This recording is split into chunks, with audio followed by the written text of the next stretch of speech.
गरीब वर्सेस अमीर सास बहू का करवा चौथ। बस्ती में रहने वाली गरीब सास बहू सरिता और चंदा के पति जगलाल और बिरजू एक कपड़े के मिल में कार्यरत थे। देर रात सास बहू किवाड़ पर खड़ी उनके आने की बाट जोह रही थी। अरे आ गए आप दोनों, हाथ मुंह धो लीजिए, हम खाना परोसते हैं। चंदा झटपट से खाना परोसती है। बाप बेटे बेमन से खाना खाकर उठ जाते हैं। उस रात सरिता कहती है, अजी आपका चेहरा इतना कुम्हलाया क्यों है? अरे का बताए बिरजू की अम्मा, कछु समझ ना ही आवत है। दोनों बाप बेटा मिलमा गधा में जैसन मेहनत मजदूरी करत है। बावजूद के महीने की पगार 5,000 है। उमा भी भरसक दाल रोटी चलत रहे। बाकी आज मिल का मालिक महंगा मशीन मंगा लिहिस, जौने से गरीब मजदूरों का हाथ कट गवा।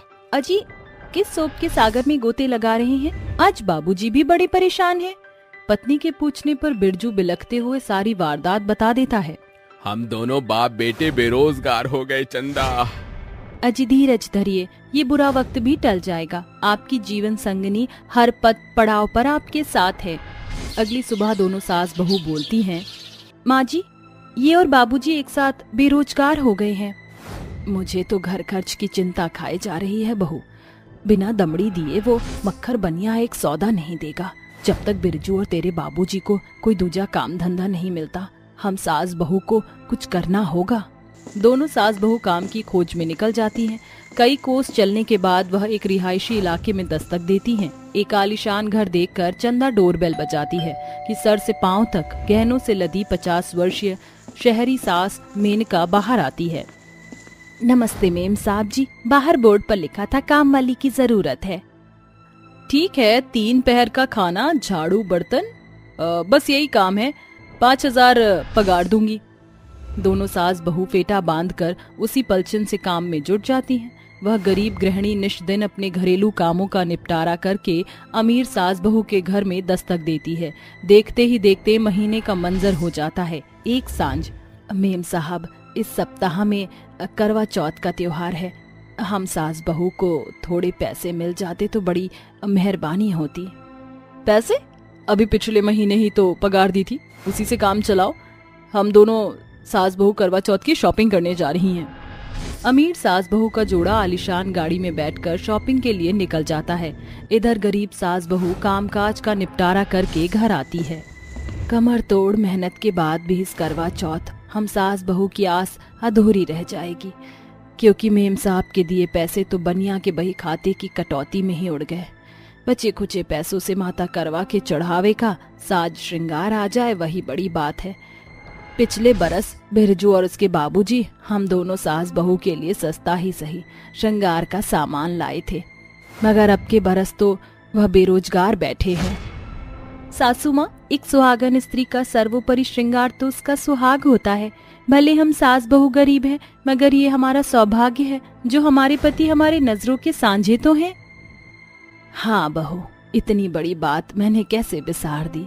करवा चौथ के एक दिन पहले सास बहू काम कर रही थी। तभी अमीर मेनका का बिजनेसमैन पति धनीलाल कहता है, अरे इतनी शाम हो गई, आप दोनों सास बहू कल के करवा चौथ की खरीदारी के लिए नहीं जा रही क्या? डैडी जी, इन गरीब को ज्यादा मुंह मत लगाइए, वरना ये सर चढ़ जाते हैं। सासू मॉम ने आपका क्रेडिट कार्ड मांगा। वो करवा चौथ के लिए हम सास बहू ने स्पेशल 2 लाख की कांजीवरम की साड़ी खरीदी है। उसके साथ की मैचिंग ज्वेलरी चाहिए। ओके बेटा, ये लो क्रेडिट कार्ड, ये 2,000 रुपए आप दोनों सास बहू भी रख लीजिए। करवा चौथ की खरीदारी कीजिएगा। माफ करना मालिक, हम गरीब सास बहू अपनी खुददारी का खाते और पहनते हैं। वैसे तो तुम दोनों सास बहू अपने गरीबी का टुकड़ा रोते नहीं थकती, और आज दिखावा कर रही हो। तुम गरीबों को समझना समझ से परे है। अचानक मेनका वहाँ आती है, जिसे देखकर चंदा कहती है, मेनका मेम साहब, कल हम दोनों सास बहू काम पर नहीं आएंगी क्योंकि करवा चौथ है। कल तो छुट्टी करने की सोचना भी मत। तुम दोनों सास बहू के सिवा इस घर में नौकर नहीं है, काम कौन करेगा? माँ, एक दिन का काम आप और प्रीता मिलकर मैनेज कर लेना। बिल्कुल नहीं, मैंने और बहू ने ब्यूटी के पीछे पूरे 50,000 रुपए फूके हैं, ताकि करवा चौथ में हम सास बहू सोसाइटी में सबसे बेहतर दिखें। हाँ, पानी लगने से मेरे हाथ पाँव के नेल आर्ट खराब हो जाएंगे। बिना चू चपड़ के चुपचाप काम पर आ जाना। वहाँ से दोनों गरीब सास बहू सीधे बाजार आती हैं। हमारे पास सिर्फ 150 रुपए हैं। इसी से हमें माता करवा के चढ़ावे का श्रृंगार और फूल फलाहार लेना है। जहाँ एक और अमीर सास बहू करवा चौथ पर लाखों खर्च कर रही थी, वहीं बेबस सास बहू अपने शौक मारकर श्रृंगार का सामान और पाव भर फल लिए घर लौटती हैं। करवा चौथ की सवेर सरिता अपनी बहू को सरगी की थाली देकर कहती है, वैसे तो सरगी की थाली भरी पूरी होनी चाहिए, मगर बिगड़े संजोग के कारण महज ये सूखे फल तुझे दे रही हूँ बहू। माँ जी, आपके हाथों से मिली ये सरगी मेरे लिए सोने के समान है। प्रीता बहू, ये लो सरगी, अच्छे से खाना, आज सारा दिन भूखा रहना है। प्रीता की सरगी की थाली 56 भोग से भरी पूरी प्रतीत हो रही थी। करवा चौथ की सुबह सास बहू काम पर आती हैं। अरे ये कैसी फीकी पुरानी साड़ी पहनी है तुमने? हमसे कह देती, हम सास बहू की भतेरी महंगी साड़ी बेफजूल अलमारी में पड़ी है, एक दफा जो पहन लेते हैं उसे रिजेक्ट कर देते हैं। मालकिन, भले आपकी महंगी साड़ी के सक्षम हम सास बहू की साड़ी सस्ती है, मगर इसकी कीमत हमारे लिए लाखों करोड़ों है, क्योंकि ये हमारे पति ने उपहार में हमें दी थी। बस ये मेलोड्रामा बंद करके काम पर लग जाओ।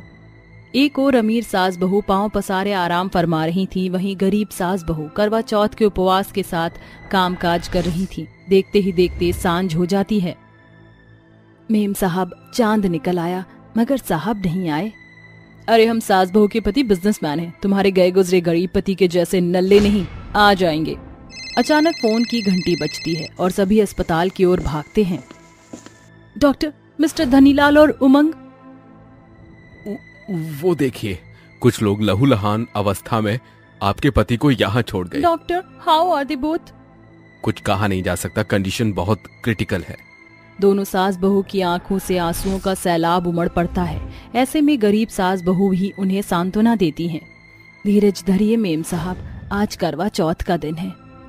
अपने पति तुंगभद्रा के प्राण बचाने के लिए माता करवा ने यमराज द्वारा दी मौत को भी मात दे दी। विश्वास से भरी सुहागन हर सेक्ति से अपने पति के प्राण को खींच लाती है। दोनों सास बहू माता करवा के स्मरण करती हैं कि एकाएक माता करवा दैविक स्वरूप में वहां प्रकट होकर कहती हैं, रहीसी के नशे में तुम दोनों सास बहू की भौएं घमंड से चढ़ गई थीं। तुम दोनों ने सदा अपनी कड़वी बोलबान से मेरी भक्त चंदा और सरिता का मन कच्चा किया। माता करवा, हमारी धूर्तता के लिए क्षमा कीजिए। हाँ माता करवा, हम वादा करती हैं भावी भविष्य में फिर कभी किसी गरीब का ठट्ठा नहीं उड़ाएंगे। सदा सुहागन रहो। ये कहकर माता करवा अंतर्ध्यान हो जाती हैं। उसी पल चिन दोनों के पति न सिर्फ होश में आते हैं बल्कि अपने पांव पर अडिग खड़े होते हैं, जिसे देखकर सास बहू माता करवा की महिमा का बखान करती हैं। जय माता करवा की। चंदा सरिता, रुतबे में तुमसे रईस होकर भी आज हमारे छुच्छे हाथ तुम्हारे शब्द से भर गए। हमारे बुरे बर्ताव के लिए हमें माफ कर दो। मेम साहब, बुरी बातों को बिसार कर करवा चौथ मनाते हैं। अमीर और गरीब सास बहू का दोनों जोड़ा करवा चौथ मनाता है। आज गरीब सास बहू के पति धनीलाल के यहाँ काम कर रहे हैं। अब उनके घर की आर्थिक विपन्नता संपन्नता में बदल चुकी है। सास बहू की गुल्लक बचत। अरे बहू, जरा जल्दी से 2 गिलास पानी ले आना। माधवी घूंघट ताने अपनी बेटी बबली के साथ पानी का ग्लास पकड़े बाहर आती है। ये लीजिए बाबूजी पानी। ये लीजिए पिताजी, पानी पीजिए। शुक्रिया मेरी बच्ची। ये लो माधवी, ये घर खर्च के पैसे माँ को दे देना। अरे पारितोष, 500 रुपए देने की क्या जरूरत है? दाना पानी चलाने के लिए 200 रुपए बहुत हैं। क्यों जी, क्या हो जाएगा जब पारितोष पूरे 500 रुपए दे देगा तो? अरे तुम सास बहू इन 500 में से 1 पैसे की भी बचत नहीं कर सकोगी। उन्हें साज श्रृंगार की खरीदारी की ऐसी खुमारी चढ़ती है कि सारे पैसे लाली पाउडर में फूंक आती हैं। वो कहावत तो आप सबने सुनी होगी, थोथा चना बाजे घना। कुछ ऐसा ही हाल था प्रवीण और पारितोष का। प्रवीण दोनों सास बहू को पैसे की बचत के ऊपर बड़ा बखान बयान करता। ये कहानी है बलिहार गांव में रहने वाले एक संयुक्त परिवार की। परिवार के मुखिया थे प्रवीण, जिसकी पत्नी थी सुरेखा। पारितोष और माधवी भी बतौर दंपत्ति परिवार में शुमार थी। 12 वर्षीय बबली उनकी बेटी थी। दोनों बाप बेटे चाय की स्टॉल चलाया करते थे। ये लो माँ, कल का घर खर्च 200 रुपए। फिर वही 200 रुपए। अरे बेटा, कभी तो घर खर्च में 10-20 रुपए बढ़ा कर दिया करो। अब महंगाई के इस दौर में 200 रुपए में 2 वक्त का खाना जुटना भी भारी पड़ता है। मगर हम सास बहू, उसमें भी तुम बाप बेटों को भरसक दोपहर का भोजन भी खिलाते हैं। माँ, पिताजी ने साफ तौर से मना किया है कि घर खर्च से एक भी पैसे ज्यादा नहीं देना। पर पारितोष, हम सास बहू कोई बेफिजूल खर्च तो करेंगी नहीं, बल्कि भरसक इन पैसों को बचत करेंगी। तुम दोनों सास बहू घर संभाल लो, वही बड़ी बात है। हम दोनों बाप बेटे को बचत करने की बतौर सूझबूझ है। ये बोलकर पारितोष काम के लिए रवाना हो जाता है और सुरेखा बोलती है, दोनों बाप बेटे एक ही थाली के चट्टे बट्टे बने बैठे हैं। जाने इन्हें क्यों लगता है कि हम सास बहू को बचत करना नहीं आता, जबकि घर की गृहिणी से बेहतर बचत और कोई कर नहीं सकता। जाने दे बहू, तू इन बाप बेटे की बोली से अपना जिया मत जला। समय गुजरता है। एक सांझ जब दोनों बाप बेटे चाय का स्टॉल चला रहे होते हैं, तभी गैस का रिसाव से स्टॉल के इर्द गिर्द आग फैल जाती है, जिससे प्रवीण के शरीर का आधा भाग जल जाता है। दूर खड़ा पारितोष दौड़कर अपने पिता को बाहर निकालता है। अरे, मुझे पिताजी को फौरन अस्पताल लेकर जाना होगा। पारितोष फौरन प्रवीण को अस्पताल लेकर आता है, जहां डॉक्टर जांच पड़ताल करता है। डॉक्टर साहब, बाबूजी कैसे हैं? देखिए, आपके बाबूजी की हालत बेहद नासाज है। शरीर का आधा हिस्सा आग से झुलस गया है। इमीडिएटली सर्जरी शुरू करनी होगी। आप फौरन काउंटर पर 2 लाख रुपए जमा करा दीजिए। 2 लाख? डॉक्टर साहब, आप बाबूजी की सर्जरी शुरू कीजिए, मैं पैसों का बंदोबस्त करके आता हूँ। पारितोष कपकपाते कदमों से गांव की ओर अग्रसर होता है और साहूकार के पास आकर कहता है, साहूकार जी, मेरे पिताजी की अवस्था बहुत गंभीर है। वो अस्पताल के बिछोने पर पड़े जिंदगी और मौत से लड़ रहे हैं। उनकी सर्जरी के लिए 2 लाख रुपए की जरूरत है। तो जाकर बचा अपने बाप को। वैसे तो तुम दोनों बाप बेटे बचत की बखान करते नहीं थकते। साहूकार पारितोष को पैसे की बजाय बचत के ताने सुनाता है। रोते बिलखते हुए पारितोष अपने घर पहुंचता है। पारितोष, ये क्या बुरी हालत बना रखी है तूने, और तेरे पिता कहाँ हैं? माँ, पिताजी अस्पताल में पड़े हैं। पारितोष सिसकते हुए सास बहू से सारी वारदात बयां करके बोलता है, अरे कितना बेबस बेटा बन गया हूँ आज मेरे हाथ में अपने पिता की जान बचाने के लिए एक पाई भी नहीं। दर दर भटकने के बावजूद भी उस बुरे दौर में मेरी किसी ने मदद नहीं की। मगर आप और बाबूजी तो बचत करते थे ना? हम बाप बेटे पैसे बचाने की भरसक कोशिश करते थे, मगर वो बचत बढ़ने से पहले ही खर्च हो जाते थे। पारितोष, हम सास बहू के रहते तेरे बाबूजी का बाल भी बांका नहीं हो सकता। हम दोनों सास बहू ने बुरे दौर के लिए कुछ बचत की है, जिनका जिक्र हमने तुम बाप बेटे से कभी ना किया था। दोनों सास बहू पारितोष के साथ रसोई घर का रुख करती हैं। पारितोष, वो दीवार का दराज खोल कर देख, उसके भीतर 2 बड़े बचत गुल्लक होंगे। माँ जी, चावल के डिब्बे से भी 2 गुल्लक निकले। अभी तो बेड के नीचे से गुल्लक, संदूक के अंदर के गुल्लक निकालना बचा हुआ है। तीनों मिलकर तमाम बचत गुल्लक को बाहर निकालते हैं। कुल मिलाकर 10 गुल्लक हैं। इतनी सारी बचत गुल्लक आप सास बहू के हैं? बेटा, ये बचत गुल्लक हम सास बहू पिछले 10 साल से जोड़ बटोर रही हैं। तमाम गुल्लक तोड़कर तीनों पैसे गिनना शुरू करते हैं। उसके भीतर तकरीबन 2 लाख से ज्यादा रुपए होते हैं। दर्शकों, आइए देखते हैं कि आखिर कैसे सास बहू ने गुल्लक से इतनी बड़ी बचत की। सुरेखा ने अपने बेटे का ब्याह माधवी से किया। शादी के 1 सप्ताह बीत गए थे।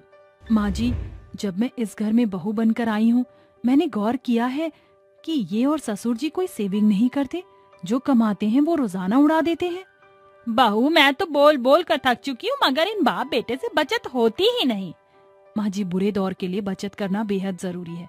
अगर एक गृहिणी चाहे तो वह घर खर्च में से घर चलाकर पैसे भी बचा सकती है। बहू, ये तो 47 के सन का दौर नहीं, जब घर का दाना पानी मात्र 10 रुपए में चल जाता था। महंगाई बुलंदियों पर है, ऐसे में हम सास बहू बचत कैसे करेंगे? माँ जी, घर चलाना एक गृहिणी के बस में है। माना कि आज के महंगे दौर में 10 रुपए में घर चलाना संभव नहीं, मगर 200 रुपए से घर का दाना पानी चलकर बचत करना आसान है। जो साग सब्जी हम सवेर को महंगे दर पर खरीदते हैं, जरा सा सांझ ढलते उसका दाम घटकर आधा हो जाता है। राशन, फल, सब्जियां से छोटी छोटी बचत करके कल आने वाले बुरे दौर में बड़ा जोड़ बन सकती हैं। ठीक है, अब हम सास बहू बचत करेंगे। हर एक दिन मिलने वाले घरेलू खर्च से सास बहू बचत करना शुरू करती हैं। प्रत्येक वर्ष वह बचत से 1 गुल्लक भरपूर करती। इसी बीच माधवी एक बेटी को जन्म देती है। अब 5 साल का पड़ाव पार हो चुका था। माँ, बाबूजी मुझे कब स्कूल में दाखिला दिलाएंगे? बबली, तुम जाकर बाहर खेलो, मुझे तुम्हारे बाबूजी से बात करनी है। बबली के बाहर जाते ही माधवी बोलती है, सुनो जी, बबली बड़ी हो रही है, उसको स्कूल में दाखिला दिलाना होगा। अरे करा दूंगा दाखिला, उम्र थोड़ी बीती जा रही है। पारितोष बातों से बचकर निकल कर चल देता है। देखा माँ जी, वैसे तो ये और बाबूजी बचत की बड़ी बड़ी डींगे हाँकते नहीं थकते, मगर बेटी के दाखिले के लिए पास में एक पाई नहीं। बहू, कतनी और करनी में जमीन आसमान का अंतर होता है। हमने जो बचत की उसी से बबली को दाखिला दिला देते हैं। गुजरते समय के साथ दोनों सास बहू की गुल्लक बचत बढ़ती गई। देखते ही देखते 10 साल का पड़ाव पार हो गया। इस तरह हर एक साल हम सास बहू के बचत से एक बड़े गुल्लक भरते और भरते गए। क्या मालूम था कि हम सास बहू ये बचत तेरे बाबूजी को बचाने के लिए जोड़ बटोर रहे हैं। तीनों अस्पताल में जैसे पैसे जमा करते, फौरन सर्जरी शुरू होती है। कुछ देर बाद बधाई हो, सर्जरी सक्सेसफुल रही, आप उनसे मिल सकते हैं। तीनों एक साथ प्रवीण के पास आते हैं। अरे पारितोष, जब हम बाप बेटे ने कोई बचत नहीं की तो सर्जरी के पैसे कहाँ से आए? पिताजी, वो पैसे माँ और माधवी के बरसों की गुल्लक बचत से आए हैं। क्या? मेरी सासे तुम दोनों सास बहू की देन है। अगर तुम गुल्लक बचत न करती तो आज मैं सांसें न ले रहा होता, बल्कि शव बन चुका होता। पुरनियों ने 100% सच कहा है, घर की गृहिणी से बड़ी बचत और कोई नहीं कर सकता।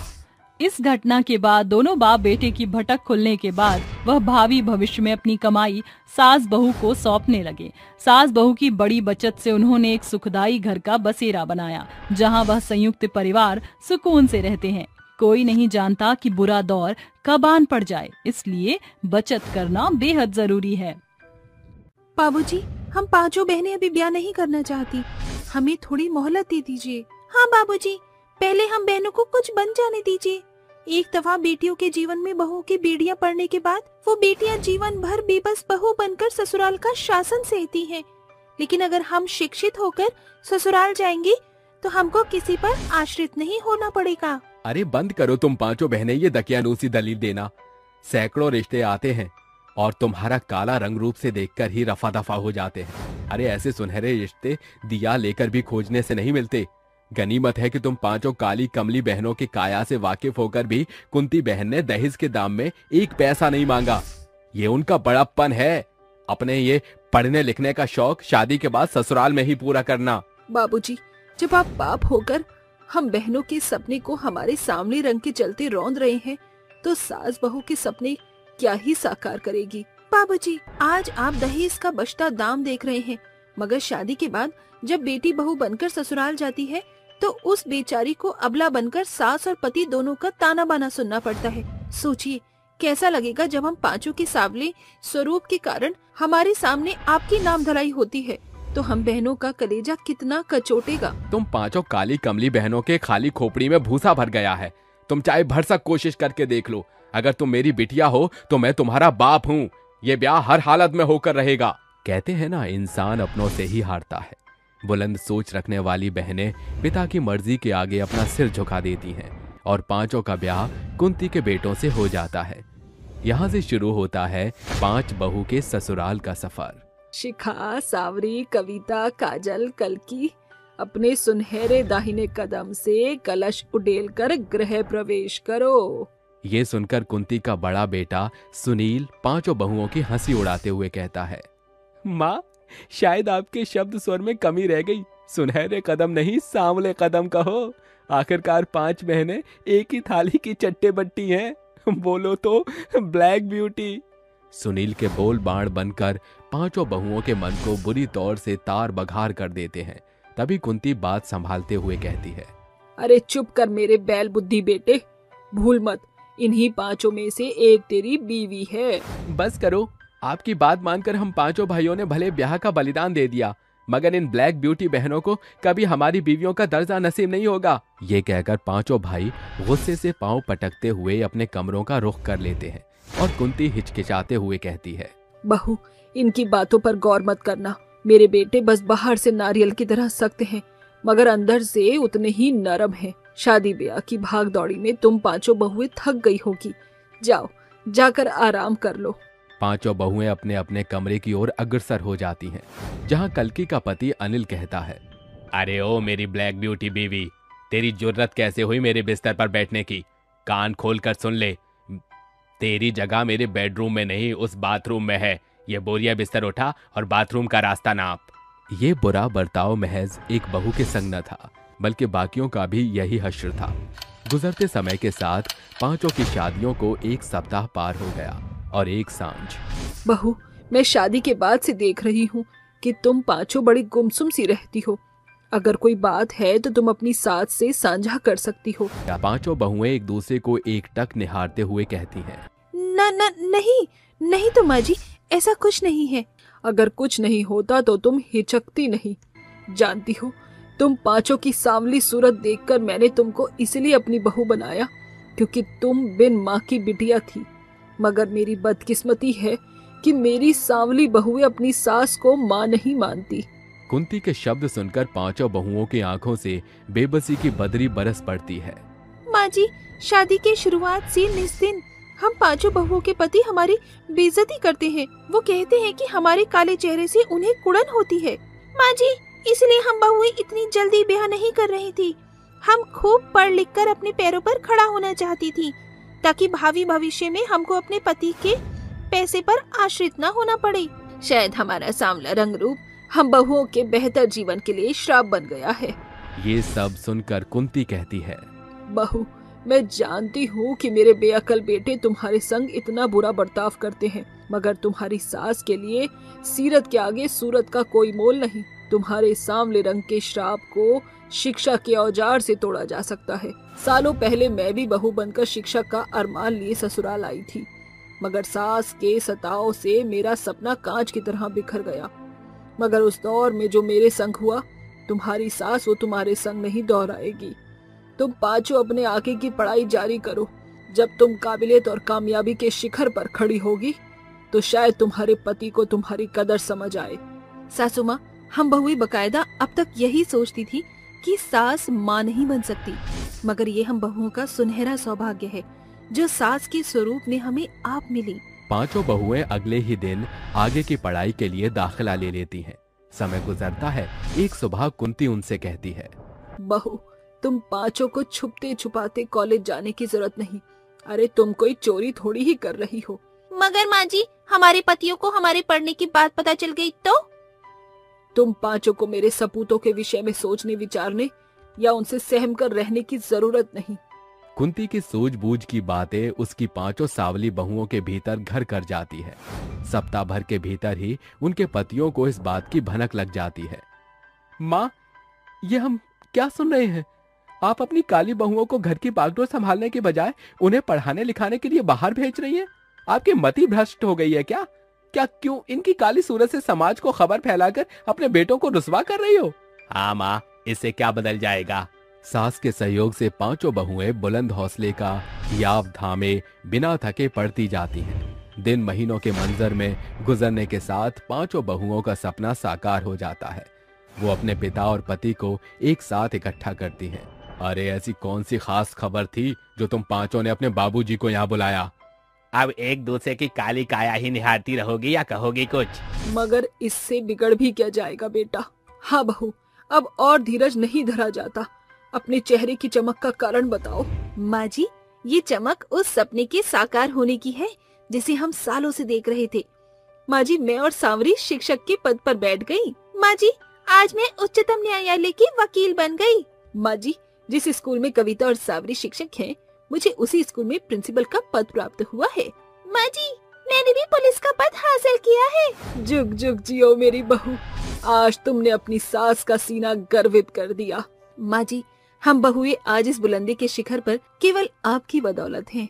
माँ जी, हमारा नसीब तो बाबूजी के फैसले के साथ ही नष्ट हो गया था, मगर आपने न सिर्फ समाज वरन हमारी खातिर अपने खून से भीड़ गई आप।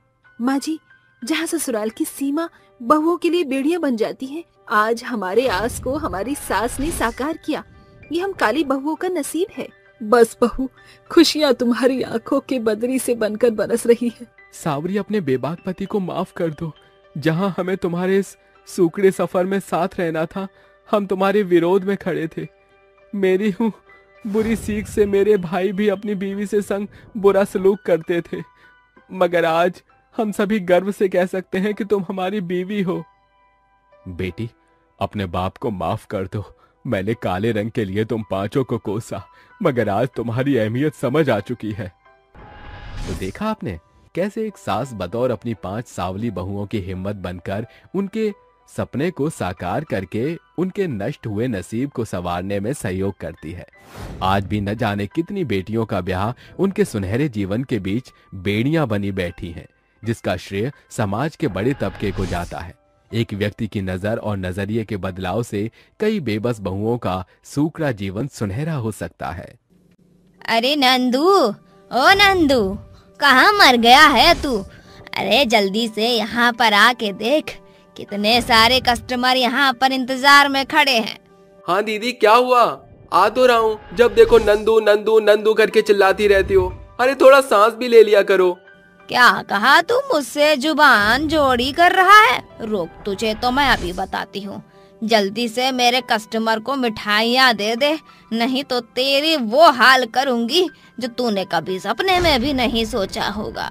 जब देखो बुढ़िया हल्ला गुल्ला करती रहती है, इसकी जुबान तो कभी चुप होती ही नहीं। पता नहीं क्या खा के पैदा हुई है कंजूस। नंदू जल्दी जल्दी सभी कस्टमर को मिठाई देने लगता है। देखते ही देखते सुबह से शाम हो जाती है और कलावती अपनी दुकान को रात के समय बंद करके अपने घर पहुंच जाती है, जहां उसकी बहू शिल्पा ने रात का खाना बनाकर तैयार रखा होता है। तभी कलावती घर का दरवाजा खटखटाती है। अरे शिल्पा, ओ शिल्पा, जल्दी से दरवाजा खोल, देख मैं आ गई हूँ। शिल्पा तुरंत दरवाजा खोलने के लिए वहाँ पहुँच जाती है, जिसके बाद वो दरवाजा खोलकर अपनी सास कलावती से कहती है, आइए माँ जी, अंदर आइए, मैं आपके हाथ पैर धुलवा देती हूँ। शिल्पा अपनी सास कलावती के हाथ मुंह धुलवा देती है, जिसके बाद वो अपनी सास कलावती और अपने पति योगेश को खाने की टेबल पर खाना परोस देती है। खाना खाते खाते योगेश अपनी माँ से कहता है, माँ, अब आप बहुत बूढ़ी हो चुकी हो, अब दुकान के लिए किसी वफादार और समझदार इंसान को ढूंढ लो। अरे कैसे ढूंढ लूं? तुझे पता भी है आजकल के लोगों की सैलरी कितनी महंगी रही है। अरे कोई भी 10-15 हजार से नीचे लेता ही नहीं है। भला इतने पैसे मैं किसी को क्यों दूं? इससे अच्छा है कि मैं खुद की दुकान खुद ही संभाल लूं। अरे माँ, जरा अपनी हालत तो देखो, काम करने लायक नहीं बची हो अब तुम। अगर और इस तरह काम करती रहोगी तो आपकी बूढ़ी हड्डियां जवाब दे देंगी। तभी खाना खाते खाते कलावती की नजर उसकी बहू शिल्पा के ऊपर पड़ती है, जिसके बाद कलावती योगेश से कहती है, अरे ये पहले मैंने क्यों नहीं सोचा? जब हमारे घर में ही वफादार के साथ साथ समझदार इंसान है तो मैं क्यों किसी और को ढूंढूं? अरे माँ, अब आप किसकी बात कर रही हो? मैं तो नौकरी कर रहा हूँ। अरे मैं तो अपनी बहू की बात कर रही हूँ। जब इतनी समझदार पढ़ी लिखी बहू मेरे घर में है तो मुझे चिंता करने की क्या बात है? और फिर बाहर जो मैं सैलरी किसी को दूंगी वो भी बचेगी। और फिर तू तो जानता ही है, मेरे मरने के बाद तो ये सब तुम्हें ही संभालना है। कह तो आप सही रही हो। अगर शिल्पा आपके साथ दुकान पर काम करेगी तो उसका भी मन लगा रहेगा। क्यों शिल्पा, सही कहा ना मैंने? जैसा आप दोनों को ठीक लगे मैं उसके लिए तैयार हूँ। अगर मुझे माँ जी की मदद करवाने का मौका मिलेगा तो मेरे लिए बहुत अच्छा है। ठीक है, फिर कल से दुकान पर मेरे साथ चलना और काम सीख लेना। सभी लोग खाना खाकर अपने अपने कमरे में सोने चले जाते हैं।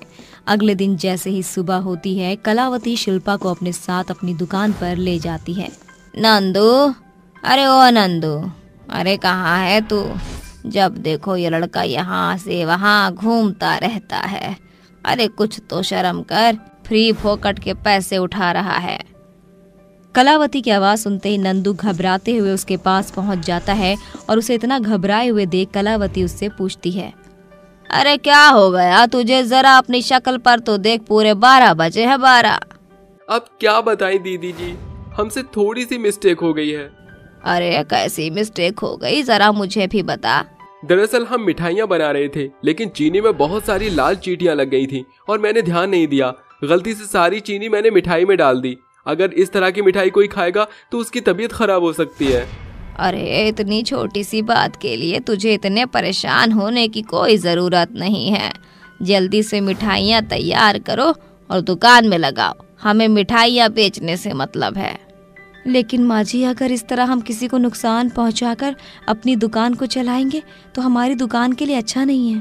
ओहो, देखो तो सही महारानी को, आए हुए 1 दिन भी नहीं हुआ है और अभी से अपनी चला रही है। अरे जा नंदू, अपनी भौजाई को ले जा और इसे काम बता दे। नंदू शिल्पा को अपने साथ ले जाता है, जिसके बाद नंदू उसे काम बताने लगता है। तभी नंदू शिल्पा से कहता है, अरे भौजाई, दादी की बात का बुरा नहीं मानो, वो शुरू से ही ऐसी कंजूस से भी कंजूस हैं। अगर एक मिठाई नीचे गिर भी जाएगी तो वो उसे उठाकर लोगों को बेच देंगी। लेकिन ये तो बहुत गलत बात है, ऐसे तो लोगों को बहुत नुकसान होगा। अरे क्या बताएं, बहुत हो गया भौजाई, कई सालों से ऐसे चलता आ रहा है। आप भी इसी तरह काम करते रहो। शिल्पा को ये सुनकर बहुत अजीब लगता है, जिसके बाद शिल्पा साफ सफाई से मिठाइयाँ बनाने लगती है। एक दिन शिल्पा अपने मन ही मन सोचती है, ऐसा मैं करना तो नहीं चाहती, लेकिन अपनी सास को सबक सिखाने के लिए मुझे कुछ ना कुछ तो करना ही होगा। इतना कंजूस होना भी अच्छी बात नहीं होती। अब मैं ऐसा क्या करूं जिससे सासू माँ को उनके किए पर पछतावा भी हो और वो आज के बाद कभी किसी चीज में कंजूसी ना करे। शिल्पा थोड़ी देर सोचती है, जिसके बाद उसके दिमाग में एक आइडिया आता है और वो मिठाइयाँ बनाना शुरू कर देती है। कभी मिठाइयों में चीनी कम होती तो कभी मिठाइयों में मावा कम होता है। ऐसे ही लोग उनकी दुकान से ना चाहते हुए भी मिठाई लेकर चले जाते हैं, क्योंकि पूरे गांव में कलावती की मिठाई की दुकान के अलावा और कोई मिठाई की दुकान थी ही नहीं। एक दिन शिल्पा रात के समय अपनी सास और अपने पति को खाने की टेबल पर कहती है, मुझे आप दोनों को एक खुशखबरी की बात सुनानी है। अच्छा, तुम्हारे पास खुशखबरी भी है? तो इंतजार किस बात का है, जल्दी से हमें खुशखबरी दो। दरअसल मैं माँ बनने वाली हूँ। अरे वाह बहू, तूने तो मुझे जीते जी स्वर्ग दिखा दिया। अरे जा जल्दी जा बहू, मिठाई लेकर आ और मेरे बेटे योगेश का मुंह मीठा कर। इतनी अच्छी खुशखबरी है, इसके लिए तो मुंह मीठा करना बनता ही है। शिल्पा तुरंत मिठाई लेकर आती है, जिसके बाद कलावती और योगेश दोनों मिलकर मिठाई खा लेते हैं। कुछ ही देर बाद कलावती के पेट में अजीब सी गुड़गुड़ होने लगती है, जिसके बाद वो तुरंत खाने की टेबल से उठकर वॉशरूम की तरफ भागने लगती है। देखते ही देखते कलावती के कई सारे चक्कर लग जाते हैं और उसका पेट बुरी तरह खराब हो जाता है। हे राम, ये सब क्या हो रहा है? मेरा पेट तो बहुत बुरी तरह दर्द कर रहा है। ऊपर वाले थोड़ा सा रहम कर मेरी बूढ़ी हड्डियों पे। तभी शिल्पा कलावती के पास आती है और उसे दवाई देते हुए कहती है, अरे माँ जी परेशान मत होइए, ये लीजिए दवाई, इसे खा लीजिए, आप बिल्कुल ठीक हो जाएंगी। वैसे ये आप ही की दुकान की मिठाइयाँ हैं, अगर आपका ये हाल हुआ है तो गांव वालों का क्या हाल होता होगा ऐसी मिठाई खाकर। कलावती तुरंत दवाई खा लेती है। दवाई खाने के कुछ ही देर बाद देखते ही देखते उसकी तबीयत बिल्कुल सही हो जाती है, जिसके बाद कलावती शिल्पा से कहती है, अरे बहू ये सब क्या था? जब तू जानती थी कि मिठाई खराब है तो तूने मुझे खाने को क्यों दी? अरे माँ जी, मैं तो आपको एहसास दिलाना चाहती थी, ये तो आपकी मिठाइयों की करनी है। याद है आपको जब नंदू ने गलती से चींटियों वाली चीनी मिठाइयों में डाल दी थी? आप जानती भी हो उन मिठाइयों की वजह से कितने मासूम और कितने ही लोगों की तबीयत खराब हुई। उनका बहुत बुरा हाल हो गया था, केवल आपकी कंजूसी की वजह से। अरे बहू ये क्या कह रही है? माँ जी मैं बिल्कुल सही कह रही हूँ। जरा आप ये सोचो कि जो दिक्कत अभी आपको हुई है, जब लोगों को होती होगी तो वो लोग कितना परेशान होते होंगे। ऊपर से वो लोग बेचारे गरीब भी होते हैं। अगर इतनी लापरवाही से मिठाई बनवाओगी तो कोई अपनी जान भी गंवा सकता है। इसीलिए आज से कंजूसी करना छोड़ दो। तुम बिल्कुल सही कहती हो, मुझे आज अपनी गलती का एहसास है। आज के बाद मैं कभी भी कंजूसी नहीं करूंगी। अगले दिन से कलावती मिठाइयों के अंदर मावा भी और चीनी भी बराबर डलवाती है और अच्छे साफ तरीके से मिठाइयों को बनवाती है, ताकि कभी किसी को कोई दिक्कत ना हो। कभी कभी जिंदगी में ये सबक बहुत देर से मिलता है, लेकिन जब मिलता है तो उसकी अहमियत बढ़ जाती है। एक गांव में कविता के साथ उसके 5 बच्चे आलोक, कबीर, पल्लवी, मोहिनी, श्रेया रहते थे। 5 बच्चे नदी के किनारे पकड़म पकड़ाई खेल रहे थे। तभी नदी में कोई डूब रहा था। देखना तुम लोगों को पकड़ूंगा मैं, आखिर कब तक बचोगे? अच्छा तो आजा आजा ना, पकड़। ओए आलोक के बच्चे, पहले ही मुझे तो पकड़ कर दिखा। बच्चे भाग रहे थे और आलोक पकड़ने की कोशिश में था। तभी मोहिनी के कानों में किसी की आवाज आती है, अरे बचाओ बचाओ, कोई मुझे बचाओ, मैं डूब रहा हूँ, नदी में मैं डूब रहा हूँ, मुझे बचाओ। ये पकड़ लिया मैंने तुझे। मैं नहीं मानती, रुक जा तू, कोई मुझे मदद के लिए पुकार रहा है। आलोक, कबीर, श्रेया, पल्लवी, हमें जाना होगा, कोई डूब रहा है नदी में। अरे पर कौन डूब रहा है? मुझे तो यहाँ कोई दिखाई नहीं दे रहा नदी में। मोहिनी की चारों भाई बहन नदी की ओर देखने लगते हैं जहाँ कोई भी नहीं होता। तभी मोहिनी आंखें बंद करके उस आवाज को सुनने की कोशिश करती है और कहती है, वो यहाँ पर नहीं है, हमें आगे चलना होगा। मैं तो पागल हो गई हूँ, हमें तो कोई आवाज सुना ही नहीं दे रही। और क्या, मुझे भी नहीं सुनाई दे रही। बस करो, जरूर कोई डूब रहा है, जल्दी चलो। ये कहते ही मोहिनी नदी के आगे की ओर जाती है जहाँ से वो आदमी डूब रहा था। अरे बचाओ, बचाओ मुझे सांस नहीं आ रही। हैला, ये तो सच में आदमी डूब रहा है। मैंने कहा था ना, हमें मिलकर जल्दी से इसे बचाना होगा। ये कहते ही पांचों नदी में जाकर बचाने की उसे कोशिश करती हैं। अंकल, हम बचा लेंगे आपको, आप फिक्र ना करें। अंकल तो बहुत भारी और बेहोश हो गए हैं, कैसे इन्हें बाहर लाएं? हम बच्चे क्या कर सकते हैं, फिर भी कोशिश करते हैं। तभी अचानक से आलोक को शक्तिशाली महसूस होता है और वो अकेले ही उन अंकल को नदी से निकाल कर बाहर ले आता है। उसके चारों भाई बहन हैरानी से उसे देखकर कहते हैं, अरे ये तूने कैसे किया?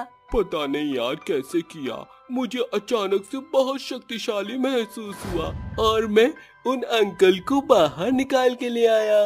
कुछ तो गड़बड़ है, तू इतना कैसे शक्तिशाली हो गया? अरे वो सब छोड़ो, अंकल को होश में लाओ। ये बोलकर कबीर उन अंकल की छाती दबाकर पानी निकालता है और तभी वो होश में आ जाते हैं। शुक्रिया बच्चों, तुमने मेरी जान बचा ली, वरना पता नहीं मेरे साथ क्या होता। कोई बात नहीं अंकल। तभी वो बच्चों का शुक्रिया अदा करके चला जाता है। रात होती है, सर्दी के कारण लकड़ियां जल नहीं रही थी। पांचों बच्चे अपनी माँ कविता के साथ घर में थे। कविता खाना बनाने के लिए चूल्हा जला रही थी, पर चूल्हा उससे जल ही नहीं रहा था। चूल्हा जल क्यों नहीं रहा है? खाना कैसे बनाऊं? क्या हुआ माँ, गीली लकड़ियों की वजह से चूल्हा नहीं जल पा रहा है क्या? और क्या, दिख नहीं रहा तुझे? अरे तुम दोनों लड़ो मत अब। काश माँ मेरी मुंह ड्रैगन की तरह आग निकालता तो मैं आपका चूल्हा जला देती। ऐसे करके श्रेया के ऐसे करते ही उसके मुंह से आग निकलकर चूल्हे में लगती है और चूल्हा जल जाता है।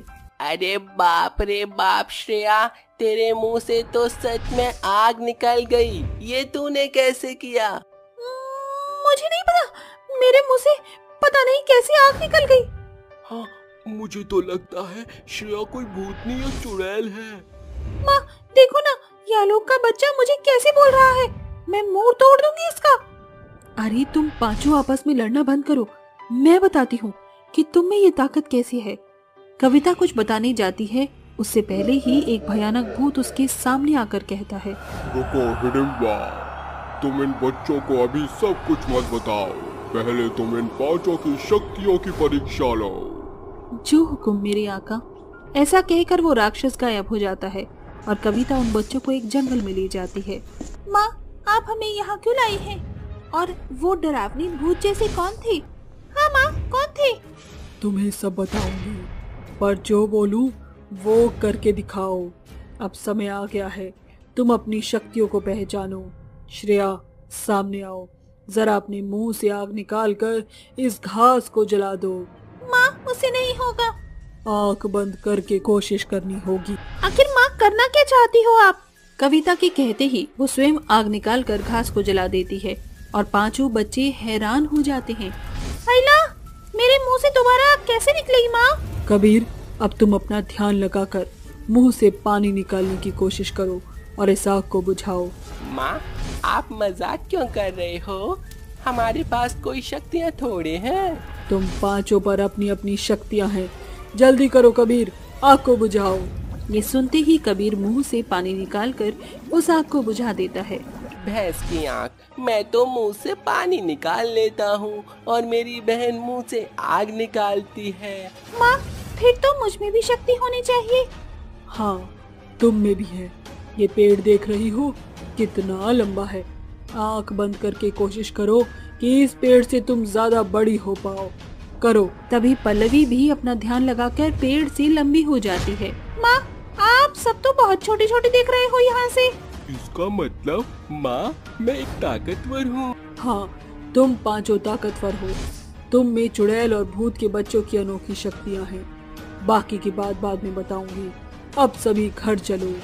ये बोलकर कविता अपने बच्चों को ले जाती है।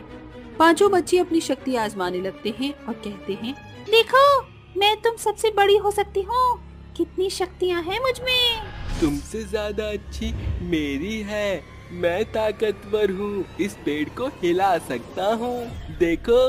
तुम दोनों से ज्यादा अच्छी शक्ति मुझ में है, मैं किसी को भी जला सकती हूँ, इस पेड़ को भी। देखो। लगता है तुम चारों मेरी शक्ति से परिचित नहीं हो। ये बोलते ही कबीर अपने मुंह से पानी निकालकर पेड़ पर लगी आग को बुझा देता है और अपने भाई बहनों को भिगा देता है। ओए कबीर, पागल है क्या तू? पूरा गीला कर दिया। और तुम्हें पता है, मुझे तो उड़ का सब सुनाई देता है। बच्चों, आज मैं तुम्हें कुछ बताना चाहती हूँ। ये है मेरा असली रूप। मैं एक चुड़ैल हूँ। कोशिश करोगे तो तुम भी इस रूप में आ सकते हो। क्या इसीलिए माँ हम पांचों में अनोखी शक्तियाँ हैं? आंखें बंद करते ही सारे बच्चे भूतिया बच्चे बन जाते हैं। और जो उस दिन आए थे वो तुम्हारे पिता समान है। रुकिए माँ, लगता है झाड़ियों के पीछे कोई हमारी बात सुन रहा है। जब तक मोनिका और बाकी सब उस शख्स को पकड़ पाते, तब तक वो आदमी भाग जाता है और गांव में जाकर सबको चुड़ैल और उसके बच्चों के बारे में बता देता है। तभी गांव के लोग मशाल लिए उसके पास आते हैं और कहते हैं, हमें पता है तुम लोग चुड़ैल और काली शक्तियों से बने भूतिया बच्चे हो। बताओ क्यों भेष बदल कर यहाँ रह रहे थे? क्या तुम हमें मारना चाहते थे? नहीं नहीं, ऐसा कुछ भी नहीं है। दरअसल मैं बांझ थी, जिसकी वजह से मुझे मेरी सास बहुत बुला करती थी। तनाव में आकर मैंने आत्महत्या कर ली। चुड़ैल के रूप में मैंने बहुत तपस्या करके तब जाकर मेरे पास बकासुर आए और उन्होंने मुझसे कहा, तुमने मेरी बहुत तपस्या की है, इसलिए वरदान स्वरूप मैं तुम्हें 5 अनोखी शक्तियाँ देने वाले भूतिया बच्चे प्रदान करता हूँ, जिसके साथ तुम अपने जीवन बिता सकती हो। शुक्रिया बकासुर, आपने मेरी इच्छा को वरदान स्वरूप दे दिया। आपका धन्यवाद। मुझे अपने बच्चे मिल चुके हैं। अब मैं उनके साथ एक आम जिंदगी बिताना चाहती हूँ। यही सोचकर चुड़ैल अपने बच्चों के साथ इस गांव में आकर आम जिंदगी जीने लगती है। मेरा क्या यकीन कीजिए, हमने किसी को नुकसान नहीं पहुंचाया है। मैं बस अपने बच्चों के साथ छुप कर रह रही थी यहाँ।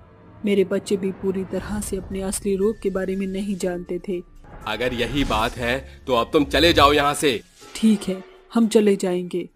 ये कहते ही चुड़ैल अपने बच्चों के साथ जा रही थी कि गांव वालों के आसपास जंगली जानवर आ जाते हैं और चुड़ैल कहती है, बच्चों, अब समय आ गया है गांव वालों की जान बचाने का। अपनी शक्तियों से इन जानवरों को भगा दो। हाँ माँ। जल्दी से आप सब एक जगह इकट्ठे हो जाइए। ये कहते ही गांव के सभी लोग एक जगह इकट्ठे हो जाते हैं और चुड़ैल के 5 बच्चे जानवरों से बचाने के लिए उन्हें मदद करने लगते हैं। कबीर अपने मुंह से उन जानवरों पर पानी फेंकता है, फिर आलोक अपनी ताकत से हाथी को पछाड़ देता है। फिर श्रेया मुंह से आग निकाल कर एक लाइन बना देती है। इससे कोई भी जानवर गांव के लोगों की तरफ नहीं आता। फिर पल्लवी अपने कद को बढ़ा कर के पैरों से उन्हें ऐसे डराती है कि सारे जानवर भाग जाते हैं। तब गांव वाले कहते हैं, आप सब ठीक तो है ना? हम सब ठीक हैं। अगर आज तुम्हारे 5 ताकतवर बच्चे न होते तो हम सब का पता नहीं क्या होता। और मैं चाहता हूँ अब से तुम यहीं रहो। ये अब हम यहीं रहेंगे। इस तरह चुड़ैल अपने 5 बच्चों के साथ वहाँ खुशी खुशी रहती है।